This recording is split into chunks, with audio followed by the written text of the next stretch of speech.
Pemirsa, intens investigasi kemelut royalti yang terjadi selama beberapa bulan terakhir memuncak dan membuat banyak masyarakat takut dan enggan memutar lagu karena khawatir tiba-tiba ditagih royalti. Lantas seperti apa? Di hadapan para anggota Dewan, Ariel Noah dengan tegas menyampaikan permintaan agar penyanyi tidak lagi direpotkan soal urusan royalti.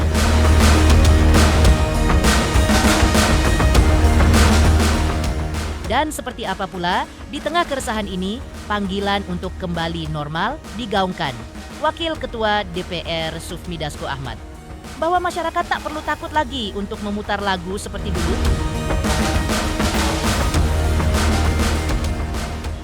Dan bagaimana dengan reaksi Ahmad Dhani yang menyebut Ariel Noah manja ketika mendengar ungkapan pelantun yang terdalam itu di hadapan para anggota Dewan? Pemirsa, bersama Intens Investigasi, kami hadirkan kabar terkini, terpercaya, dan teraktual. Tetapi sebelumnya, jangan lupa untuk like, subscribe, dan juga share channel YouTube ini.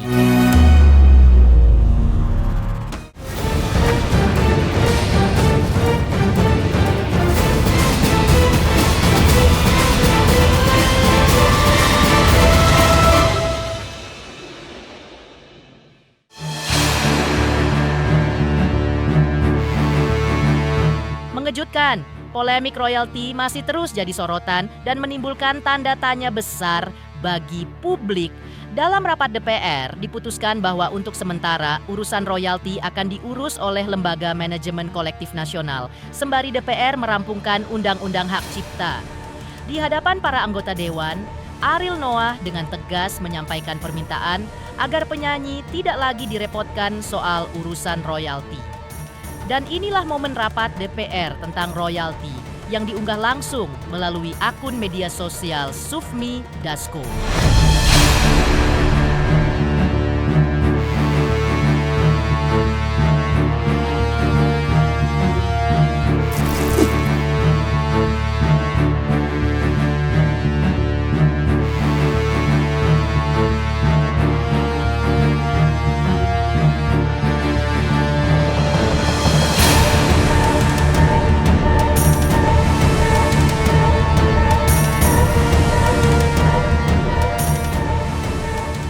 Berbicara sebagai wakil ketua dari Federasi Suara Indonesia, yaitu Asosiasi Penyanyi Indonesia. Hari ini kami berusaha untuk berbicara sesuai porsinya dari sudut pandang penyanyi. Kalau sedikit berbagi tentang masalah kami, sebenarnya dimulai dari setelah sidang Agnes Monica. Karena setelah sidang Agnes itu ada sebuah deklarasi, mungkin saya bisa bilang, yang menyatakan bahwa pelaku pertunjukan itu adalah penyanyi, sehingga beban untuk membayarkan performing rights itu ada di penyanyi.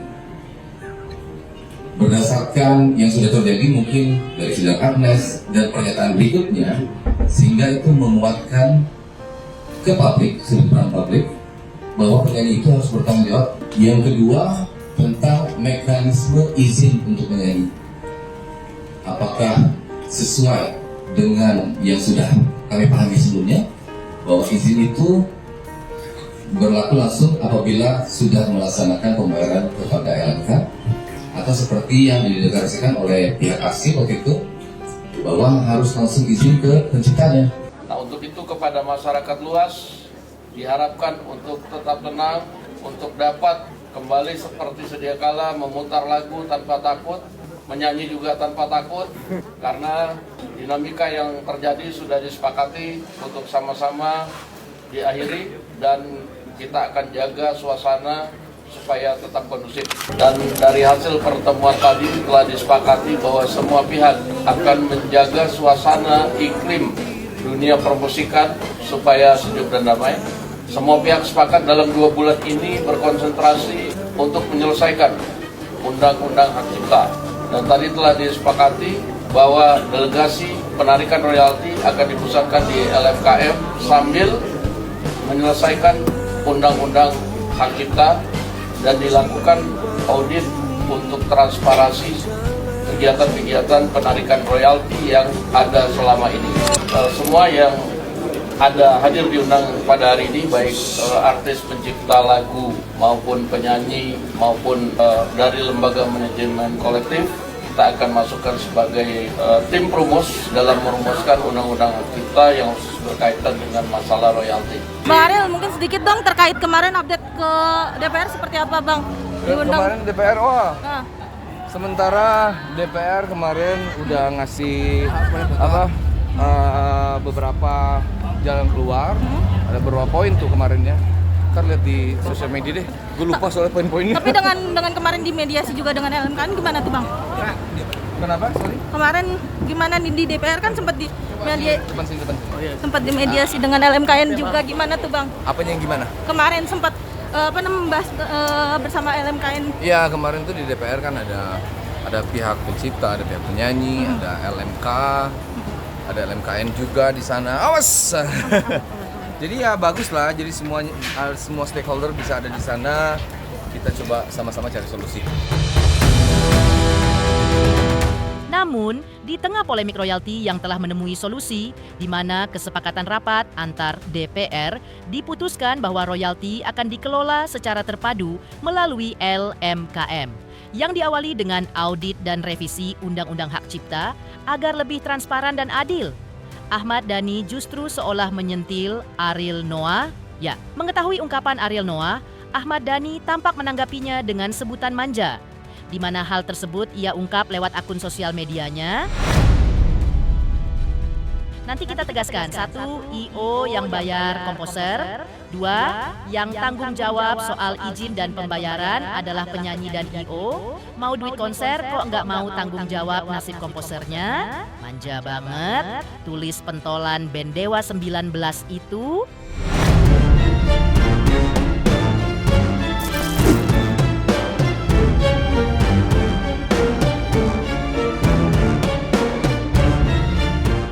Sebelumnya, mantan keyboardis band Kerispatih, Badai juga sempat ikut menyikapi dan memberikan pandangannya terkait permasalahan ini. Badai menilai perdebatan yang terjadi sebagai hal yang wajar. Namun menurutnya, sebaiknya fokus pada solusi, bukan saling menjatuhkan, dan belum puas hanya berkomentar. Badai rupanya belum lama ini juga tengah menempuh jalur hukum. Ia melayangkan somasi terbuka kepada sebuah label yang menaungi seorang artis yang menyanyikan lagu ciptaannya. Badai bahkan telah mengirim 3 surat somasi resmi, namun responsnya lambat dan tak memuaskan. Dalam somasi tersebut, tim hukum pun menuntut pihak label segera bertanggung jawab. Yang lebih menghebohkan lagi, ia mempertanyakan namanya yang tak lagi ditulis sebagai pencipta dan digantikan dengan penyanyi yang hanya menyanyikan lagu tersebut. Lantas seperti inilah tanggapan Badai dan mengenai konfliknya dengan seorang penyanyi yang kabarnya bernama Ryan Pono. Intinya menurut saya kita harus cepat-cepatlah menyelesaikan ini supaya ini jadi kebaikan buat bersama. Itu tadi yang udah saya jelaskan, itu kan hak orang. Sekali lagi kalau dia minta gak usah pakai gratis, itu kan haknya dia. Tapi sekali lagi yang saya ingatkan, gak pernah terjadi di dalam undang-undang hak cipta bahwa pemakaian lagu itu royaltinya digratisin. Itu redaksional secara hukumnya gak ada. Jadi saya balikin lagi, saya reverse lagi. Berarti pernyataan itu adalah pernyataan yang tidak sesuai dengan ketentuan hukum. Sebelumnya pada tahun 2016 saya diminta untuk membuat sebuah lagu yang akan dinyanyikan oleh salah satu penyanyi di Indonesia, yakni Ryan Pono. Di mana pada tahun 2016 saya menciptakan lagu yang berjudul I Still Love You yang dirilis di bawah naungan PT Halo Entertainment Indonesia. Dan kemudian saya menemukan bahwa ternyata lagu saya yang berjudul I Still Love You yang dinyanyikan oleh Ryan Pono dan dieksploitasi oleh PT Halo Entertainment Indonesia di beberapa digital platform ternyata tidak mencantumkan nama saya sebagai pencipta, namun mencantumkan nama Ryan Pono sebagai pencipta lagu tersebut. Saya sebagai pencipta lagu memiliki hak moral Ramai soal undang-undang hak cipta yang menyeret sejumlah musisi ke ranah hukum. Judika akhirnya angkat bicara. Sebelumnya, Ahmad Dhani dan Ariel Noah diketahui berbeda pendapat soal hak cipta dan royalti. Menurut Judika, perbedaan pandangan antar musisi adalah bagian dari perjuangan dalam diskusi, meski kadang terdengar keras. Ia menegaskan lebih memilih melihat dari sisi solusi agar regulasi semakin jelas dan baik pencipta maupun penyanyi memiliki kepastian hukum.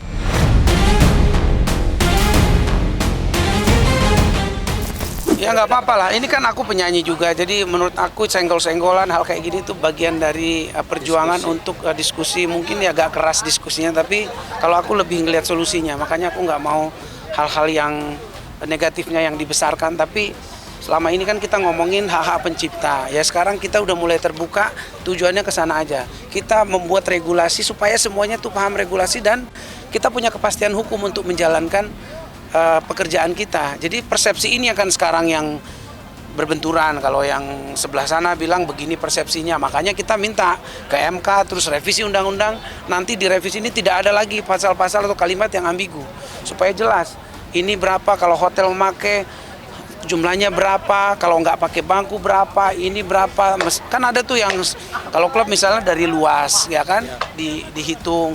Aku juga nggak terlalu paham, tapi gara-gara ini justru jadi paham gitu loh. Jadi karena kalau udah paham nanti kan udah bisa hitung usahanya. Oh banyak, sama seperti event, seperti misalnya wedding kan, yang wedding tuh bayar semua, ada vendor, dekorasi. Karena udah tahu kayak gitu kan nggak komplain sebenarnya. Cuman karena nggak tahu masih merasa bisa harusnya kan nggak bayar, ada free. Jadi merasa belum merata gitu aturannya. Jadi penting untuk pemerintah, kita juga stakeholders untuk terus menyuarakan aturan yang jelas, rules yang jelas, dan juga tarif yang terbaik buat masyarakat Indonesia atau pelaku-pelaku usaha. Jadi semuanya di sini kita belajar, gak usah berantem-berantem.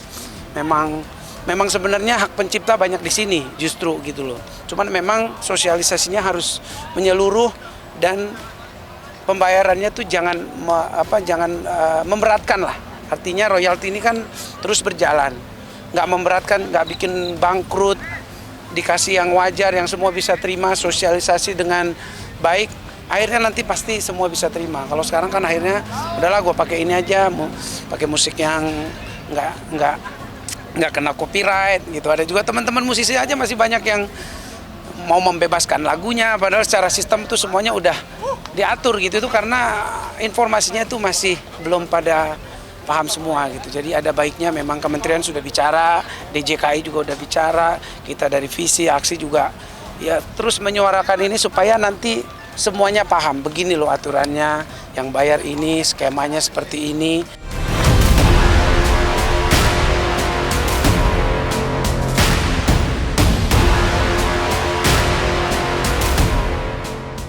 Melihat perbedaan pendapat di kalangan selebriti terkait masalah hak cipta yang seolah-olah kini terbelah menjadi dua kubu. Sebelumnya, Ahmad Dhani dan Ariel Noah sempat memanas karena beda pandangan terkait hak cipta. Selamat untuk intens investigasi 3 juta subscriber, luar biasa sekali 3 juta. Ya pokoknya semakin sukses lah dan bisa menghadirkan sesuatu yang memang baik untuk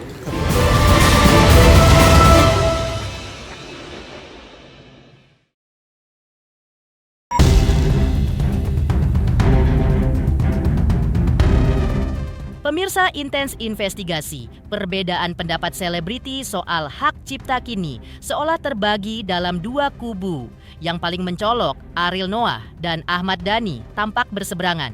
Ahmad Dhani menegaskan dirinya berhak menagih royalti jika lagunya dibawakan penyanyi lain. Seperti ketika Once membawakan lagu Dewa 19 di sebuah konser.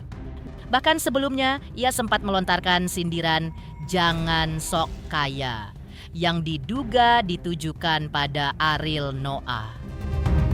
Setelah 8 tahun Once menyanyikan lagu tanpa izin. Setelah 8 tahun Once menyanyikan lagu tanpa izin kepada saya dan Andra sebagai pencipta lagu-lagu Dewa, akhirnya Juga setelah 8 tahun saya tahu soal Undang-Undang tahun 2014 ini, sebelumnya saya juga nggak tahu.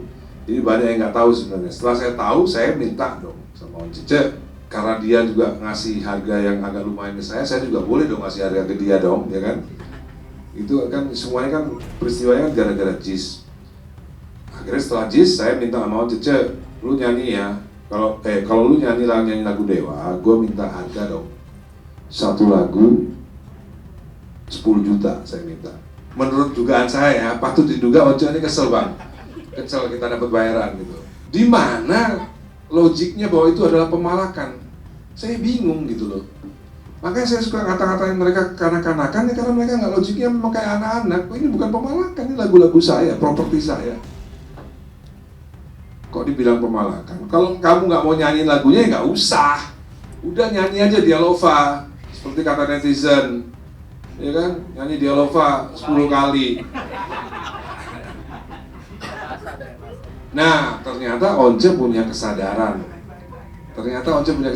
Bahwa memang pencipta lagu bisa melarang. Itu. Pertamanya dia nggak berpikiran bahwa pencipta lagu bisa melarang. Pencipta yang lain ya nggak usah sok kaya. Menurut saya, mereka yang bilang bahwa boleh silakan nyanyi lagu saya tanpa izin dulu, itu artinya menurut saya sok kaya. Di sisi lain, Ariel Noah justru punya pandangan berbeda. Pandangan Ariel selaras dengan undang-undang yang ada saat ini. Ia menilai bahwa tak masalah jika seseorang ingin menyanyikan lagu miliknya tanpa izin langsung ke dirinya, hanya dengan syarat mengikuti aturan undang-undang, yaitu membayar royalti performing right ke lembaga manajemen kolektif. Asalkan pihak yang menyanyikan lagunya tidak melakukan perubahan pada lirik ataupun nada lagunya yang sudah menyentuh hak cipta, maka menurut Ariel aman-aman saja. Jika soal perubahan karya cipta dan hal itu menyentuh mechanical right, maka hal itu memang perlu mendapat izin langsung darinya. Ya, kalau misalnya Mas Dhani bilang sok kaya itu kan mungkin bahasa yang biasa Mas Dhani gunakan ya. Maksudnya bahasanya itu bahasa obrolan biasa gitu, bukan statement yang resmi. Ya, saya cuma bisa bilang bukan sok kaya. Ini kan masalah tentang masyarakat luas ya. Jadi kalau misalnya pernyataan bahwa setiap kali menyanyikan sebuah lagu di konteks performing rights semuanya mesti izin, itu kan termasuk anak-anak muda yang mau nyanyi di pensi, bawain lagu orang, apalagi banyak hal. Jadi itu yang lebih menjadi concern-nya sih sebetulnya. Ya sesuai dengan perjuangan kita sebenarnya, jadi nggak perlu lagi izin ke gua sebetulnya. Langsung aja nanti bayarnya ke LMK, kecuali kalau memang ada perubahan di lagunya, liriknya dirubah, urutan aransemennya dirubah, itu memang hak moral namanya. Nah itu yang kayak gitu tuh termasuk dalam hak di mechanical rights sebetulnya. Tak jauh berbeda dengan polemik hak cipta Ahmad Dhani di atas. Lantas seperti apa juga Lesti dan Semi Simorangkir berikan kesaksian di Mahkamah Konstitusi sebagai saksi di acara sidang uji material hak cipta. Selamat untuk Intens Investigasi karena sudah mencapai 3 juta subscribers di YouTube. Sukses selalu dan all the best.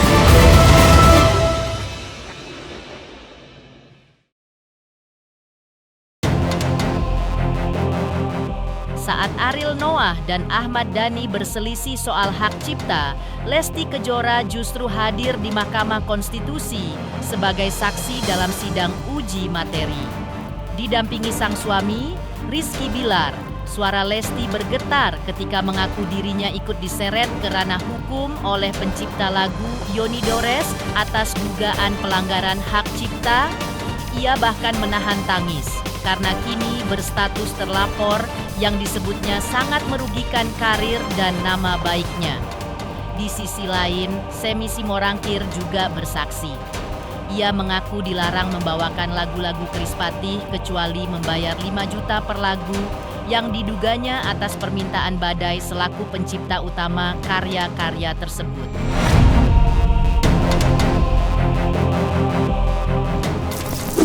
Informasi yang saya terima disertakan laporan pidana yang dibuat oleh pencipta lagu merupakan bentuk nyata dari kekaburan norma dan ketidakseimbangan posisi hukum antara pencipta lagu dan pelaku pertunjukan. Hal ini memperlihatkan betapa lemahnya perlindungan terhadap hak terkait, khususnya bagi pelaku pertunjukan seperti saya. Banyak, karena kan ya itu kan hal yang tidak baik ya gitu ya. Siapa yang siapa yang nyaman kalau menjadi terlapor terus gitu. Pengennya kan cepat selesai, cepat ada solusi apapun ya. Kalau memang cara penyelesaiannya harus bersilaturahmi ya, apapun caranya lah ya. Saya berharap ini cepat selesai itu aja. Banyak kehilangan pekerjaan. Ya kalau soal itu bersyukur aja, alhamdulillah. Cuma lebih ke tidak ya, kenyamanan hati, kenyamanan saya pribadi aja gitu sebagai masyarakat Indonesia menjadi terlapor terus. Sejauh ini tadi Om Semi memberikan semangat untuk terus berkarya, jangan pernah takut untuk menjadi penyanyi, jangan pernah takut untuk bisa terus menyanyikan lagu-lagu yang top. Dari kuasa hukum saya masih ada komunikasi tapi nggak lewat saya langsung. Saya berdiri sebagai saksi itu justru ingin menjelaskan kepada hakim, kepada semuanya bahwa pencipta dan penyanyi itu nggak boleh putus hubungan. Pencipta dan penyanyi itu sudah hukum alamnya itu tidak bisa dipisahkan. Pihak-pihak yang berkonflik, yuk buka hati, lebih dewasa. Konflik tuh tidak akan menyelesaikan segala sesuatunya, ujungnya tuh tidak akan baik. Baik aja, tenang gitu, nggak usah pidanain ini, pidanain itu, ribut ini. Duduk bareng aja, duduk bareng. Ngopi, main catur kayak apa, kayak pasti terjadi kerjasama yang indah dan itu yang saya pengen.